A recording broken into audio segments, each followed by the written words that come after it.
엔비디아 젠슨 황 CEO가 사흘째 한국에서 광폭 행보에 나서고 있습니다. 특히 우리나라의 AI 관련 기업들과 밀착을 강화하고 있는데요. 미래 AI 생태계에 미칠 영향도 주목되고 있습니다.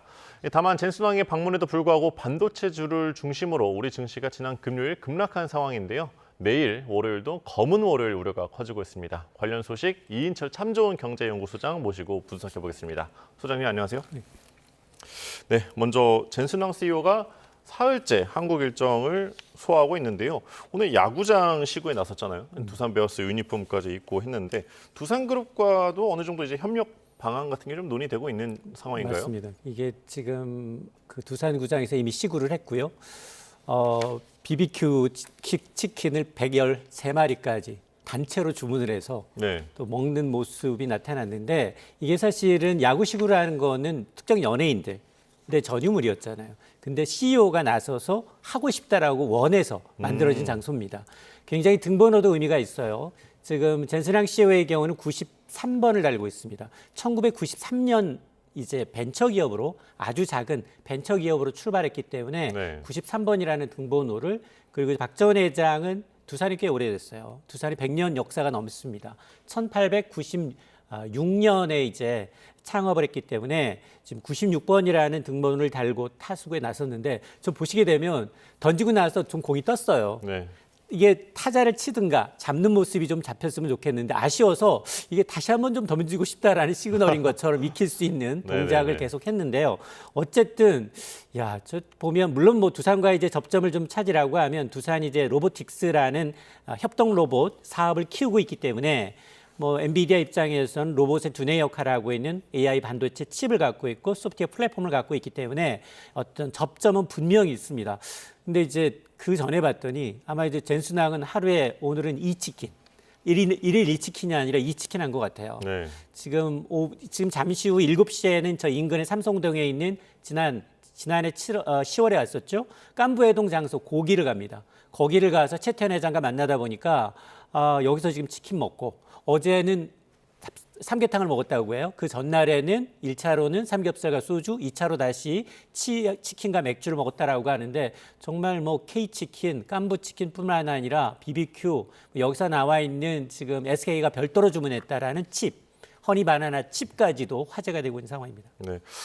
원래 엔비디아가 이제 또 반도체 기업이잖아요. 그런데 뭐 삼성, SK 만났던 거는 뭐 이전에도 그랬었는데 특이하게 이번에는 장병규 크래프톤 의장과 김택진 NC 대표 등 게임업체 대표들도 만남을 가졌고요. 또 내일은 LG, 네이버, 현대차 사옥을 또 방문을 합니다. 어떤 의미를 좀 갖고 있다고 봐야 될까요? 엔비디아가 이렇게 잘 나간 건 지금 인공지능 시대, 챗GPT 시대로 오면서 인공지능 가속기라는 반도체 칩을 설계하는 업체예요. 만들지를 못합니다. 만드는 게 제작은 한국과 대만에서 하고 이 설계를 갖고 있는 패밀리스 업체입니다. 근데 시작은 캘리포니아 주에 있는 캘리포니아 산호세 주에 있는 아주 작은 이제 데니스라는 햄버거 체인에서 시작이 됐어요. 1993년에 선마이크로 시스템의 동료 2명과 함께 3명이 당시에 $40,000, 그러니까 한 5천만 원 정도를 두고 이제 했는데, 근데 그 당시에 뭘 만들 거였느냐? 바로 컴퓨터용 그래픽 칩을 만들자. 이게 제일 목표였는데, 근데 당시에 미국의 이제 인터넷 인프라가 굉장히 열악했어요. 그러니까 성공을 하지 못한 거예요. 1차로 거의 파산 직전까지 갑니다. 근데 이걸 먹여 살린 게 누구냐? 한국이에요. 한국이 굉장히 이제 이 게임 시장의 강자였었고요. 1996년에는 이건희 회장이 앞으로 한국이 편지를 썼다고 해요.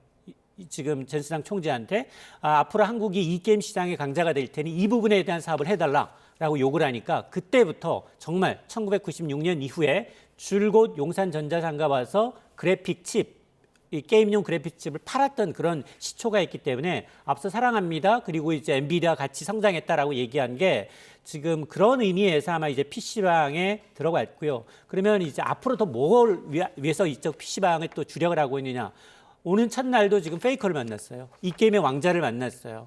이건 뭐냐. 이제 차세대 맥거리라고 하는 피지컬 AI, 단순히 인공지능 반도체를 만드는 회사에서 벗어나서 탈바꿈해서 지금은 점점 그건 이익률이 떨어지고 있으니 그 인공지능 칩을 실체가 있는 자동차, 자율주행, 그리고 로봇, 여기다가 공장, 우주항공, 텔레콤 뭐 이런 서비스를 이제 덧붙이겠다는 겁니다. 이른바 로보틱스 생태계를 만드는데, 근데 문제는 이렇게 피지컬 AI 기술을 구현하기 위해서 가장 중요한 게 뭐냐? 가상현실에서 이거는 얼마나 잘 되는지 해봐야 되는데 네. 이걸 가장 잘하는 국가가 한국이라는 겁니다. 그러다 보니 이 가상 세계를 구현하기 위해서 수문강자인 이제 한국의 대형 게임사 CEO들을 만나고 현장에 가서 지금 이제 독려하면서 저렇게 이제 이벤트성 선물도 주고 있는 상황인데요. 아마 NC소프트나 이제 크래프톤 모두 로봇과 인공지능 사업을 지금 하고 확장하고 있기 때문에 아마 이제 구체적인 협력 방안에 관심이 쏠리고 있습니다. 네, 방한 첫날에는 SK 최태원 회장 그리고 또 LG 구광모 회장, 네이버 이해진 의장이랑 홍대 입구에서 또 삼겹살이랑 소주를 또 먹었잖아요. 맞아요. 근데 오늘 또 다시 최태원 SK그룹 회장을 만납니다. 거의 두 번째 만나고 있는데 엔비디아가 SK 하이닉스랑 뭐 협력을 그동안 많이 강화해 오기도 했지만 앞으로도 좀 AI 생태계에서 두 기업이 협력을 좀 많이 강화할 모습이겠네요, 이게. 맞습니다. 지난해 10월에는 너무 짧았어요. 1박 2일 일정이고 네네네. 이번에는 전용기를 몰고 왔지만 3박 4일 일정이에요. 근데 3박 4일 일정 중에 굉장히 일정이 빡빡하잖아요. 네. 추석 사이트를 한번 들어가 보면 시간대별로 막 있어요. 동선을 줄이기 위해서 이제 여러 가지 이제 굉장히 그 뒤에서 젠슨항의 장녀가 또 이걸 조율하고 있는 것으로 보이는데, 근데 이런 바쁜 스케줄에도 불구하고 두 번이나 만난다? 진찐이라는 겁니다. 정말로 엔비디아와 지금 SK하이닉스는 뗄래야 뗄 수가 없습니다. 지금 엔비디아의 이제 지난 분기 영업이익이 82조예요.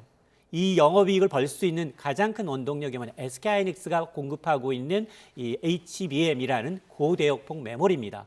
거의 한 80%, 70% 가까이가 SK하이닉스로부터 네. 나머지 20, 30%를 지금 삼성과 마이크론이 지금 납품하고 있는데, 특히나 지금 블랙웰에 이어서 조만간 출시될 베라 루빈이라는 차세대 가속기, 이게 더 중요하거든요. 이게 하나가 아마 블랙웰 한 대당 가격이 US 달러로 3만에서 4만 달러예요. 즉 6천만 원 내외예요. 그 6천만 원 내에서 영업이익률이 얼마나 나오느냐? 66% 나와요. 네. 6천만 원짜리 팔면 4천만 원이 남아요. 그렇게 수익을 내주는 게 바로 SK 하이닉스라는 겁니다. 자, 그러다 보니 지금은 이 베라 루빈이라는 차세대 가속기를 내놓기 위해서는 굉장히 빠른 속도로 굉장히 양질의 칩을 제공해 줘야 되는데, 이게 지금 수요를 못 따라가고 있어요. 이미 지금 그러다 보니 공급을 좀 더 늘려달라고 요구하고 있는 상황이기 때문에 아마 이제 SK하이닉스한테 이제 독점적으로 HBM 공급망을 좀 제약이라는 밀착 어떤 글로벌 빅테크 연합군이 되지 않겠느냐라는 관측이 나오고 있습니다. 네, 그러니까 팹리스인 엔비디아랑 또 파운드리인 SK하이닉스 이렇게 협력하는 거는 당연할 것 같긴 한데요. 이게 AI 데이터 센터까지 한국에 구축하겠다고 좀 밝혔잖아요. 맞아요. 젠슨 왕의 어떤 이런 선택은 뭐 전략적 거점으로 이제 앞으로 정말 한국에 집중 투자하겠다 이런 모습으로 보면 될까요? 그러니까 지금 현금이 굉장히 많이 남았어요. 근데 AI 이후의 먹거리를 걱정하다 보니 단순히 소프트웨어를 파는 회사에서 그치지 않고 하드웨어 쪽으로 변환을 꾀하고 있잖아요. 근데 엔비디아의 특징은 공장이 하나도 없습니다. 한국과 대만에 두고서 만들어서 파는 거예요. 그러다 보니 지금 모국인 대만이잖아요. 대만에는 이미 선물을 줬어요. 대만의 엔비디아 이제 이 건물을 만드는데, 본사를 만드는데 여기에 1,500억 달러, 207조를 투입을 합니다. 그런데 지금 한국에는 큰 선물이 있다라고 했는데 뚜껑을 열어보니 AI 연구센터, 아마 이제 서울이 될 것으로 보이는데 여기에다가 지금 연구 인력 채용 공고까지 나왔어요. 그런 걸 지금 현실화하고 있다는 얘기는 뭐냐? 차세대 이제 AI까지 가속기까지 공급 계획하면서 한국의 AI 연구센터를 짓는다라는 건 한국을 단순히 어떤 이제 이 자사 칩의 판매 시장만이 아니라 연구 개발의 거점, 아시아 태평양의 거점으로 삼겠다라는 의미인데요. 우리가 한국 제조 기술은 최고입니다. 뭐 자율주행차라든가 뭐 로봇 기술력, 우수한 엔지니어 모두 갖춰져 있기 때문에 정말로 이제 이 올인원이 가능한 시장이기 때문에 대만과 더불어서 한국에 굉장히 공을 들이고 있다. 최적의 테스트 베드이면서 거의 스마트 팩토리나 산업용 로봇, AI 가속기를 실제 산업에 이제 활용할 수 있는 최적의 협력 거점으로 삼겠다라는 의도로 해석이 됩니다. 네, 그러면 이제 증시 소식도 한번 짚어보도록 하겠습니다. 지난 금요일이죠. 삼성전자랑 하이닉스, 우리나라 이제 반도체 투톱으로 불리는데 모두 크게 하락을 했습니다. 뭐 미국 장에서도 뭐 브로드컴, 인텔, 마이크론 테크놀로지 이런 데가 다 많이 하락을 했는데 갑자기 이런 말씀하신 대로 뭐 AI 자체가 계속 커가는 모습인데도 불구하고 증시에서 이런 반도체주의 급락이 나타난 이유는 뭘까요? 근데 사실은 젠순항이 올 때 지금 굉장히 좀 글로벌 여건 자체가 좀 좋지 않은 상황에서 왔어요. 네. 좀 이 주말에 이렇게 한 이벤트가 있었다면 월요일날 주식시장에서는 관련주들이 급등했을 텐데 안타깝게도 지금 미증시가 너무 좋지 않습니다. 그동안 뭐 S&P 500 지수 거의 9거래일, 8거래일 연속 올랐었다가 이틀 연속 조정받았는데 조정의 폭이 너무 커요. 네. 나스닥 지수는 4% 넘게 폭락을 했고요. 이른바 브로드컴이라는 지금 AI 가속기의 시장, 전체 시장, 전 세계 시장 점유율 1위는 엔비디아가 80%를 그리고 나머지 20%를 브로드컴과 어드밴스 마이크로 디바이스라는 두 개의 회사가 나눠 갖고 있는데 브로드컴의 2분기 실적을 봤더니 실적도 실망스러운데 실적 전망은 더 좋지 않았던 거예요. 예상치보다 좀 많이 안 좋았나 보네요. 그러다 보니 주가가 두 자릿수 넘게 떨어졌는데요. 필라델피아 반도체 업종 지수 30개 구성 종목이 10% 넘게 떨어진 게 굉장히 이례적이에요. 엔비디아도 지금 6% 넘게 떨어졌습니다. 그러다 보니 미국 증시의 시가총액이 하루 만에 이제 2,000조가 이제 증발하다 보니까 이게 지금 우리 증시 그동안 많이 올랐잖아요. 네. 지난해 연초 2,400, 2층이었어요. 거의 고속 엘리베이터처럼 올라왔어요. 올해 4층, 4,200에서 초에 출발했죠. 지금 8층 갔는데 8,933 찍었습니다. 지금 8,200선이에요. 아마 당장 저는 이제 좀 내일 개장하는 증시에 아마 외국인 투매가 좀 나올 가능성이 좀 있어 보인다. 그리고 8,000선 지지 여부를 일단 먼저 좀 체크해 볼 필요가 있는데 많이 오른 만큼 뭐 SK하이닉스는 거의 10배 이상 그리고 삼성전자는 6배 이상 올랐기 때문에 1년 전에 비해서 이게 조정의 폭이 커질 수밖에 없다. 반도체 탑2이면서도 시가총액 1, 2위이기 때문에 이 종목이 6에서 9% 오르게 되면 분명히 매도 사이드카 내지는 매수 사이드카와 같은 변동성이 커질 수 있기 때문에 지금 허리띠를 좀 바짝 졸라매야 될 때입니다. 네, 말씀해 주신 대로 미국에서의 반도체주는 어떤 그런 실적 영향도 있을 것 같긴 한데 또 하이닉스랑 삼성전자는 실적이 뒷받침된다는 뭐 분석도 많잖아요. 그럼에도 불구하고 검은 월요일이 나타날 수밖에 없는 또 다른 이유가 있을까요? 뭐 거시적으로? 기술주도 안 좋았는데 네. 미국의 고용 지표가 또 너무 좋은 거예요. 근데 사실은 미국은 지금 중동 전쟁 이후 물가 안 좋죠. 그리고 이제 그럼에도 불구하고 고용 시장이 견고하다라는 얘기는 연준이 물가 때문에 오히려 금리 인하가 아니라 연내 금리 인상을 해야 된다라는 분석이 나오니까 국채 금리가 뛰고 있습니다. 국채 금리가 뛰고 있다는 얘기는 뭐냐? 대출 이자가 오르고 있다는 얘기예요. 그게 미국뿐만이 아니라 전 세계가 공이 똑같이 고민해야 될 지점이거든요. 이러다 보니 금리가 오르게 되면 구태여 위험 자산에 투자할 이유가 빠져요.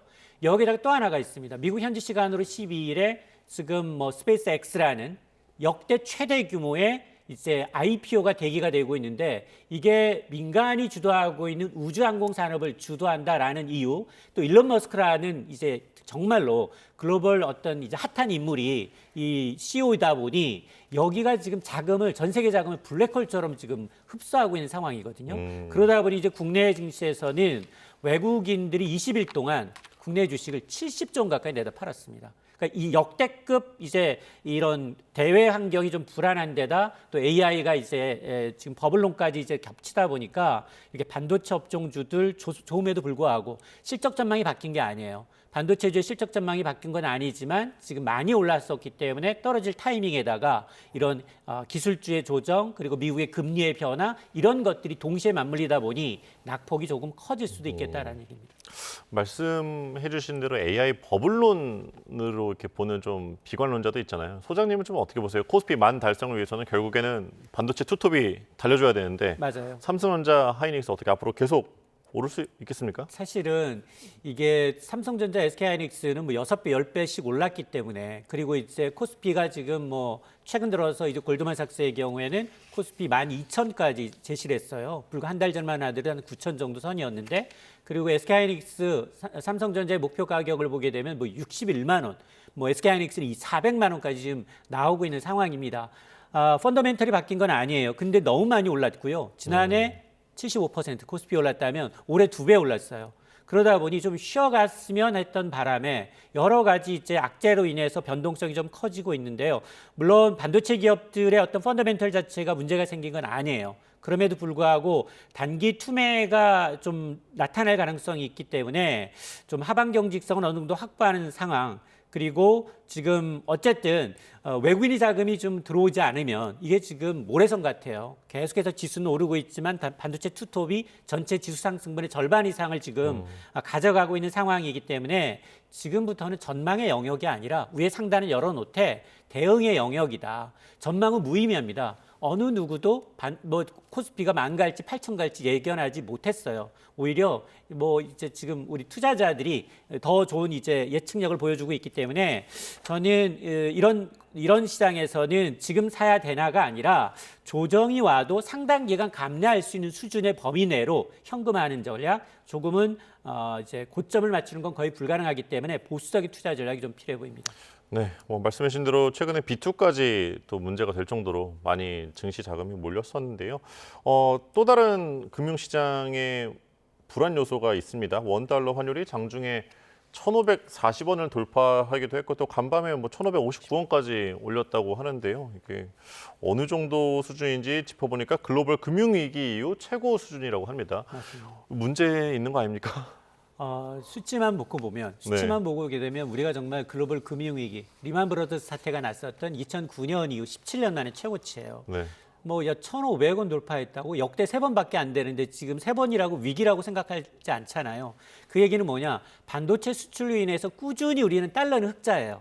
근데 문제는 뭐냐? 구조적으로 강달러로 가고 있다는 겁니다. 강달러라는 건 뭐냐? 미국이 금리 인상 기대감이 선반영되면서 전 세계적으로 미국의 국채 10년물, 30년물 국채가 이 위험 수위를 조금 넘나들고 있습니다. 이 얘기는 지금 당장은 아니더라도 6월, 7월에 미국이 점진적으로 금리를 인상할 수 있다는 시그널이 일단 가장 크고요. 네. 또 하나가 이렇게 전쟁이 끝나지 않고 있어요. 좀처럼.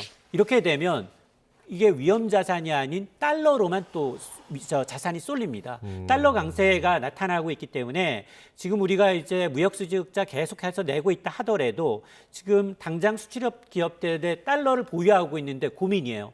야, 달러 강세가 더 될 것 같은데 그러면 좀 늦게 환전하면 오히려 환전 수익이 더 늘기 때문에 그냥 보유하고 있는 거예요. 여기에다가 이제 이런 금융시장 불안까지 겹치게 되면 외국인이 앞서 20일 만에 70조 원을 내가 팔았는데 이거를 재투자해서 계속 갖고 있을 수도 있고 일부는 빠져나가거든요. 빠져나가게 되면 환율은 조금 더 불안해질 수 있다. 그래서 뭐가 중요하느냐? 당장 6월에 미국의 금리 결정이 가장 중요합니다. 지금 케빈 허시 연준 의장이 처음으로 이제 의장직을 맡아서 이제 FOMC 회의를 하는데 앞으로 어떤 시그널을 주느냐? 인플레이션 우려로 인해서 긴축 시그널을 준다면 환율 지금 1,550원 위로 뚫렸잖아요. 이렇게 되면 상단 1,600원으로 열려야 되는 상황이기 때문에 아마 6월 FOMC 회의를 좀 지켜보셔야 되겠습니다. 네, 근데 이렇게 환율이 크게 오르는 과정에서 유독 원화가 약세를 보인다는 분석도 있습니다. 이게 우리 금융당국도 오늘 긴급 시장 회의를 열었다고 하는데 어느 정도로 이게 원화가 약세인지 가늠이 안 될 정도로 너무 확 오르니까 이거 어떻게 막을 수 있을까요, 이거를? 지금 전쟁 중인 러시아 다음으로 네. 최근 한 달 동안 원화 가치가 가장 많이 빠졌어요. 3.5%나 빠져서 걱정이 좀 되는데요. 이게 사실은 우리 경제가 수출하다 보니 대외 원자재에 굉장히 취약합니다. 특히나 이제 중동산 원유 수입이 지금 막혀 있는 상황이기 때문에 여기다 이제 반도체 수출 후조에도 불구하고 지금 역대급으로 자금이 좀 유출되고 있는 상황이거든요. 자, 이런 게 맞물리다 보니 특히나 이제 근본적으로 이 기간엔 한국과 미국 간의 기금리 격차가 1.25%포인트예요.